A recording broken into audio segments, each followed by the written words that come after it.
Ya, Sobat Kabar Banten, kembali kita di acara podcast Kabar Banten bersama Kang Saiful Barki, dan kita lanjutkan diskusi soal pilkada di Provinsi Banten. Ya, Sobat Kabar Banten, tadi kita sudah ngomong soal Pilgub Banten, kemudian pilkada Kota Cilegon, dan kini saatnya kita bicara soal pilkada di Serang. Serang ini ada pilkada Kabupaten Serang dan pilkada Kota Serang. Nah, untuk Kang Saiful, ya, untuk pilkada Kabupaten Serang ini, saya dengar ini baru ada satu calon ya, yaitu Andika Hazrumi. Andika ini adalah mantan wakil Gubernur Banten saat mendampingi Gubernur Wahidin Halim, dan juga termasuk salah satu keluarga mantan Gubernur Ratu Atur Khosyah.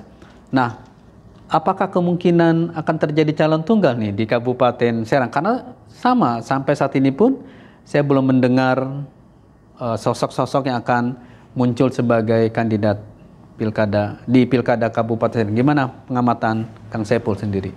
Baik, DPP Partai Golkar itu di hampir semua daerah pemilihan memang memberi surat mandat untuk sosialisasi sebagai kepala daerah itu biasanya lebih dari satu, Kang. Ya, seperti di Provinsi Kalsel, DKI, itu juga mandatnya lebih dari satu. Nah, selain Gubernur Banten, ya, dari di DPP Golkar yang diberi hanya satu rekomendasi, nah berikutnya juga Kabupaten Serang yang diberi rekom satu itu hanya kepada Andika. Cuma satu ya? Cuma satu. Padahal yang lain daerah lain dua. Rata-rata dua. Nah, ini menandakan memang Cilegon sudah, dua ya?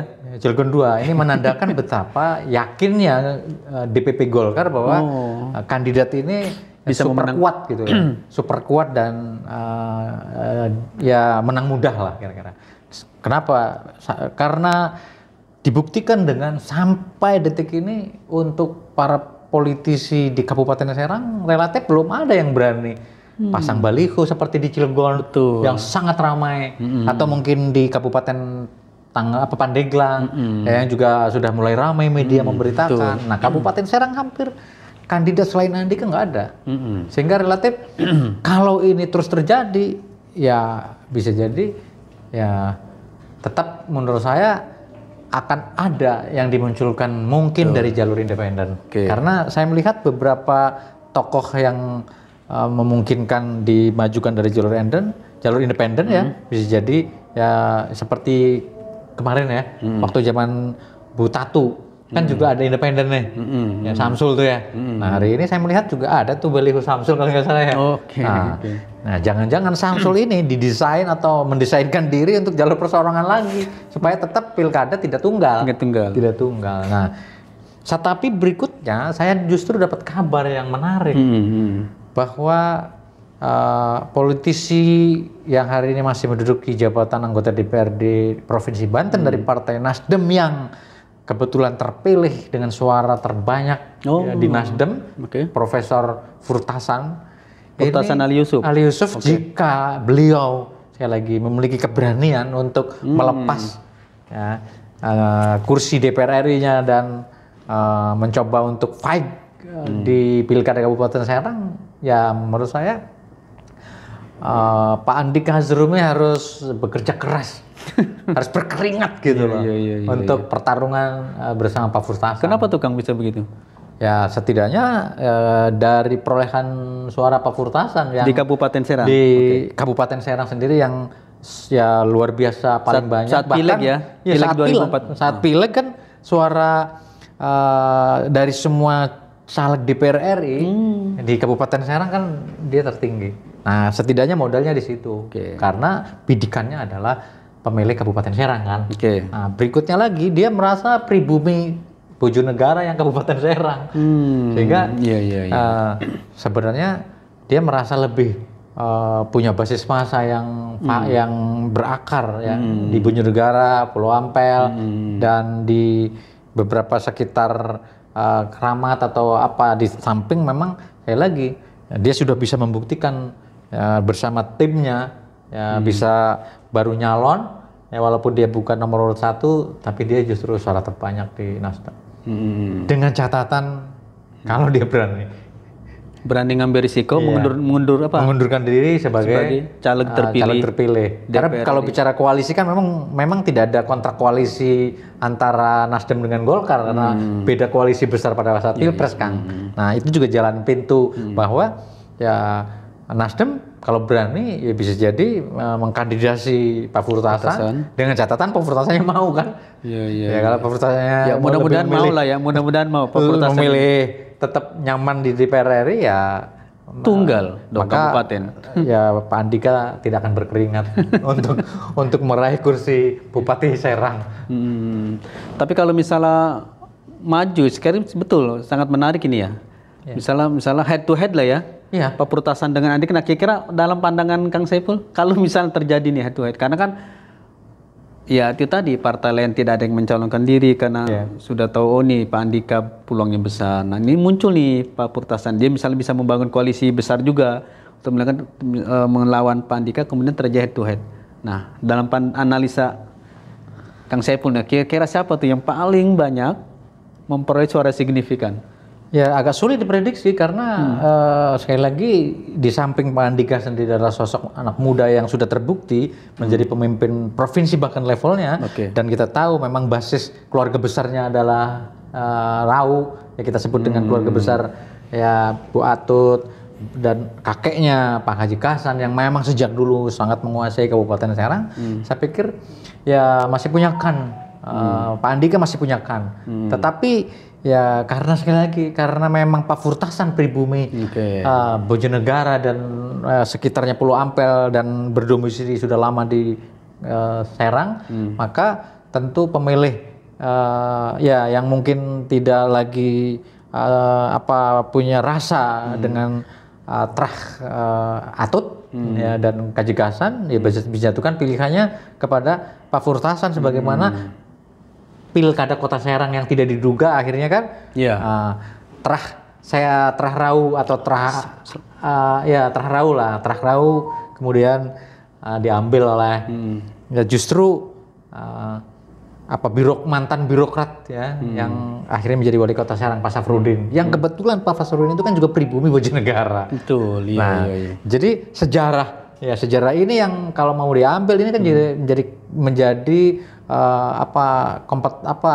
menjadi persaingan pilkada yang sangat menarik lagi yang justru di sini akan serunya karena tentu yang menang bukan hanya semata-mata karena kekuatan finansial, tapi juga karena program, karena gagasan, karena apa. Nah sementara sosok Pak Furtasan dengan Andika kan sosok yang dua-duanya juga punya kompetensi. Dan masih muda juga kan, Pak Furtasan juga termasuk. Iya, tapi setidaknya kan dua-duanya punya kompetensi kan. Betul, artinya Pak Andika sudah teruji kompetensinya. Iya, Pak Furtasan juga sudah ya. Pak Furtasan juga sudah teruji sejak dia menjadi anggota DPR di Kota Serang. Nah, naik provinsi sampai hari ini memenangi kontestasi pileg untuk DPR RI dan juga memimpin perguruan tinggi yang dari sekolah tinggi menjadi universitas terus berkembang dan punya mahasiswa banyak kan, jaringannya minimal. Jaringannya sehingga sekali lagi ini ya sangat kompetitif ini.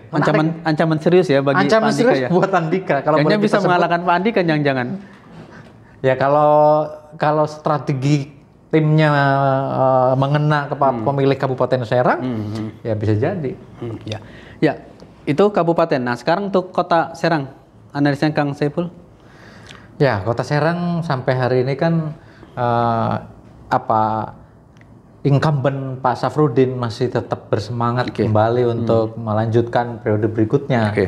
Betapapun memang koalisinya tidak lagi satu paket dengan wakilnya Pak Subadri Usuludin ya. Nah, sehingga menurut saya akan menarik lagi karena kalau Kang Subadri kebetulan tidak beruntung kontestasi pileg di DPR RI, nah, maka tentu dia masih punya satu kompetisi lagi yang harus diseriusi, Pilkada Kota Serang. Dan posisinya hari ini tentu Kang Subadri ya harusnya ngambil calon wali kota, nggak mungkin nyalon wakil wali kota. Nah itu setidak-tidaknya di mata saya kompetitornya Pak Safrudin adalah Pak Subadi sebagai wakilnya kemarin satu paket yang sudah saling sama-sama paham lah. Karena kemarin membangun pasangan kan tentu paham strateginya dan semuanya. Itu kompetitornya. Walaupun hari ini sudah banyak kan bermunculan tokoh-tokoh baru. Tapi kan ya sampai detik ini tokoh-tokoh baru ini rekam jejaknya masih ya belum terlalu setebal Pak Subadi Rusuluddin.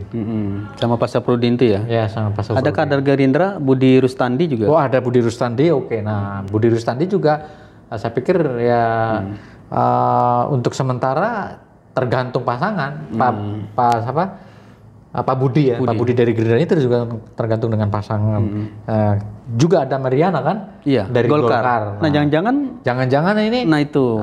Budi Mariana itu lagi-lagi bagian dari paket koalisi yang dibangun di provinsi karena pertemuan Bu Tatu dengan Andra Soni kemarin. Ya jangan-jangan itu. Nah, tentu saja ini akan menarik lagi. Tinggal kita lihat apakah. Tapi karena memang pemenangnya di Kota Serang juga Golkar, ya bisa jadi ya Pak Budinya yang wakil, atau bisa jadi kalau mungkin hitung-hitungan kalkulasi elektabilitas dan kalkulasi dari semua timnya mungkin memasang ya Pak Budi, ya apapun yang terjadi, baik Pak Budi yang di Serang 1 atau Bu Ratu Mariana yang di Serang 1, setidaknya akan menambah kemeriahan dan juga kompetisi yang juga terjadi di Cilegon gitu. Karena tadi bahkan menurut saya Kota Serang dan Kota Cilegon untuk sementara ini berpotensi ramai, paling dinamis seru dan ramai, dan bisa jadi ada kejutan. Bisa jadi kejutan lagi, ya bisa jadi dua kota ini ada kejutan, karena ya, setidaknya dua kota ini yang ada incumbent-nya kan daripada yang lain.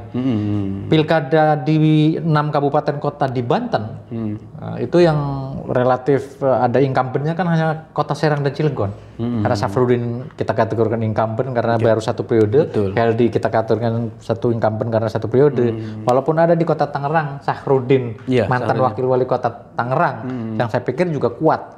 Dan itu juga Golkar. Iya, Golkar juga. Jangan-jangan cari lagi tuh Golkar dengan koalisi Gerindra. Siapa kandidat Gerindranya kalau mau dimajukan? Nah, itu bisa jadi kandidat kuat lagi. Gitu Bang. Iya. Jadi sama juga incumbent di Tangsel. Di Tangsel kan juga ada pasangan yang masih harmonis ya, antara Benyamin Daphni dengan anaknya Bu Tatu, Pilar Saga. Nah, ini juga saya pikir relatif kuat lah. Siapapun kompetitor baru yang muncul, sejarah Pilkada Tangsel sejak Bu Airin yang sejak dulu dilawan dengan tokoh-tokoh nasional ya, kita paham kan, ada Andre Taulani, ada ALSM level nasional hadir di situ di saat Bu Airin sedang diuji oleh Tuhan kasusnya, tetapi ternyata Bu Airin masih menunjukkan, masih dipercaya oleh masyarakat. Nah, apalagi hari ini Pak Benyamin Daphni relatif baik-baik saja, tidak ada riak apapun. Maka saya berkeyakinan pilkada yang juga mudah buat incumbent adalah Tangsel. Jadi Tangsel sama Kabupaten Serang mungkin ya? Ya. Kecuali Pak Furtasan maju. Kalau naik itu tadi menjadi lawan serius. Pandeglang dan Lebak itu seru lagi karena betul-betul incumbent, kandidat baru, betul-betul kandidat terbaru. Tidak ada incumbent ya? Iya, tidak ada incumbent, sehingga menurut saya ya rata lah dan seru kompetitornya di situ. Kang, kalau kayak gini bisa nggak dikatakan Gerindra Golkar di atas angin untuk menguasai pilkada di Banten? Ya, setidaknya dengan identifikasi beberapa kabupaten kota yang sudah kita sebut, ya kalau menjumlah-jamlah perolehan kemenangan, setidaknya koalisi Golkar Gerindra yang paling memungkinkan untuk fight, untuk mendapatkan prestasi lah. Karena di Cilegon umpamanya, yang sudah pasti kan Cilegon. Terus bisa jadi di Kota Tangerang, Kota Serang, Kota Serang bisa jadi. Nah, setidaknya udah 4 tuh. Atau bisa jadi di Kabupaten Serang, misalnya Andika dari Golkar Serang 1, jangan-jangan wakilnya dari Gerindra. Bisa juga kan? Ya bisa juga. Nah, makanya pertanyaannya siapa tokoh Gerindra yang memang diajukan? Atau bisa jadi karena memang dianggap Pak Andika ini sangat kuat sehingga opsinya terserah Pak Andika untuk mengambil wakilnya. Tidak mesti juga harus dari internal Partai Gerindra. Bisa jadi orang profesional atau bisa jadi ngambil birokrat Kabupaten Serang. Bisa juga. Bisa jadi seperti itu. Tinggal koalisinya koalisi partainya tetap ngikut. Tetap Gerindra ikut di situ ya. Jadi koalisi Papar tetap ngikut, tetapi kalau kayak gini sebetulnya desainnya siapa nih Kang? Desain Golkar Gerindra ini kok yang lain ini kayaknya ngincep ya, partai-partai kok tidak ada gerakan itu. Maksudnya ini kenapa koalisi ini hanya dibangun oleh Gerindra dan Golkar? Dia tidak ngajak partai lain. Nah, kira kan pasti ada yang mendesain nih. Apakah yang mendesain itu memang Butatu atau siapa? Nah, sementara partai lain ini tidak ada. Ya setidaknya kita masih menunggu perkembangan komunikasi Ketua Partai Golkar Provinsi Banten dengan koalisi partai Pilpres ya. Setidaknya kan Pilpres. Seandainya memang Butatu setelah ketemu dengan Ketua Partai Gerindra Provinsi Banten ini juga ada koalisi berikutnya masih dalam gerbong koalisi permanen Pilpres, taruhlah. Tapi kan nggak diajak kan? Nyatanya kan nggak diajak kan? Tapi PAN misalnya tidak diajak kemarin di pertemuan Gerindra, Golkar, terus partai lain juga nggak diajak. Maksudnya apakah ini mereka sangat lihai ya, sangat lihai ini politik mereka yang sudah mereka mainkan sangat lihai dan sudah bisa. Saya kira mereka sudah jauh di atas apa ya, angin lah. Partai lain kan tidak ada gerakan. Ya bisa jadi tadi ya komunikasi yang bukan ujuk-ujuk bahasa saya. Jadi ya ini bukan ujuk-ujuk Butatu dengan Pak Andra Soni yang hari ini ngajakkan ketemuan lah. Jangan-jangan insentitas ketika pencapresan kemarin itu sudah dimulai. Iya. Maka mungkin Butatu dan keluarga besar ini ya Rau gitu ya, kita sebut Trah Rau itu lebih nyaman mungkin dengan Gerindra. Lebih nyaman dengan Gerindra karena sejarahnya kan Pilkada Kota Serang sendiri kan representasi Desmond ya muncul dengan calon wakil wali kota Serang kan, representasinya keluarga Desmond lah kira-kira, sebagai perwakilan Gerindra yang berkoalisi di Kota Serang. Nah, jadi sebenarnya jangan-jangan pilkada sebelumnya yang di Kota Serang mengalami kekalahan, artinya elit-elit Gerindra ini sudah terbiasa membangun komunikasi dengan pimpinan atau ketua partai Golkar Provinsi Banten yang kebetulan memang ya masih keluarga besar dari Bu Atut dan Rau lah, kita tahu Trahnya Rau lah kira-kira gitu. Ya sobat Kabar Banten, mungkin podcast Kabar Banten ini sangat menarik, tapi kita dibatasi oleh waktu. Dan untuk sesi terakhir mungkin Kang Saiful ada yang ingin disampaikan terkait dengan pilkada serentak dari tingkat provinsi sampai kabupaten kota, apa yang mesti dilakukan oleh masyarakat? Ini kan kesempatan baik bagi masyarakat kita untuk memilih pemimpin. Baik, sobat Kabar Banten, tentu saja momentum pilkada serentak yang akan dilaksanakan 27 November 2024 adalah momentum yang strategis bagi kita orang Banten, bagi kita masyarakat, baik itu Kota Cilegon, Kota Serang, Kabupaten Serang, Kabupaten Pandeglang, Kabupaten Lebak, Kabupaten Tangerang, dan Kota Tangerang serta Kota Tangsel. Untuk semua warga, ayo manfaatkan, bukan hanya sekedar memilih pemimpin berdasarkan kekuatan logistik finansialnya, tapi memilih pemimpin yang benar-benar memiliki kemampuan untuk menyelesaikan problem sosial, problem ekonomi, problem di semua wilayah kita ini. Tentu kontestasi pilkada ini adalah proses untuk seleksi kepemimpinan yang di tangan kita lah. Siapapun yang jadi kepala daerah, baik itu level kabupaten kota dan provinsi, kitalah sebenarnya pemilik kedaulatannya. Maka jangan sia-siakan suara kita. Tentu pilihlah ke depan kepala daerah yang betul-betul akan memberi solusi kepada kesejahteraan kita sebagai masyarakat Banten. Ya, gitu kan. Ya, sobat Kabar Banten, demikianlah bincang saya dengan Kang Saiful Bahri, Koordinator Jaringan Demokrasi Indonesia Provinsi Banten soal pemilu. Terima kasih Kang Saiful sudah berkenan hadir di acara podcast Kabar Banten, dan kita kembali nanti ketemu lagi di acara podcast Kabar Banten dengan tema-tema menarik lainnya. Saya undur diri. Wassalamualaikum warahmatullahi wabarakatuh. Waalaikumsalam warahmatullahi wabarakatuh. Terima kasih Pak.